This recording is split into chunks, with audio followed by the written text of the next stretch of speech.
Guys, biryani, pulao বা fried rice প্রত্যেকটা খাবারেরই কিন্তু আলাদা আলাদা ভার্জন হয় জায়গার ভিত্তিতে, এবং বিভিন্ন জায়গায় তার টেস্টও হয় সম্পূর্ণ আলাদা। আর আজ আমি তোমাদেরকে দেখাতে চলেছি কেমন হয় দিল্লি স্টাইলের ফ্রাইড রাইস। তো গাইজ, আমি অলরেডি কিন্তু আনপ্যাক করে ফেলেছি ভেজ ফ্রাইড রাইস। এর মধ্যে ক্যাপসিকাম, পেঁয়াজ, ধনেপাতা, টমেটো থেকে শুরু করে বিভিন্ন রকমের মশলা সবকিছুই দেওয়া হয়েছে।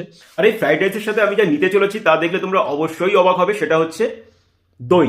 একদমই ঠিক দেখছো, আমরা কিন্তু ফ্রাইড রাইসের সাথে দই নেব, কারণ এখানকার যে ফ্রাইড রাইসের টেস্ট সেটা কিন্তু দইয়ের সাথে একদমই মানানসই। তো চলো আনপ্যাক করা যাক আমুল মস্তির দই। তো ফ্রাইড রাইসের পাশাপাশি আমি নিয়ে নিলাম একটু দই, এবং দুটোকে মিক্স করে একটু খাবো।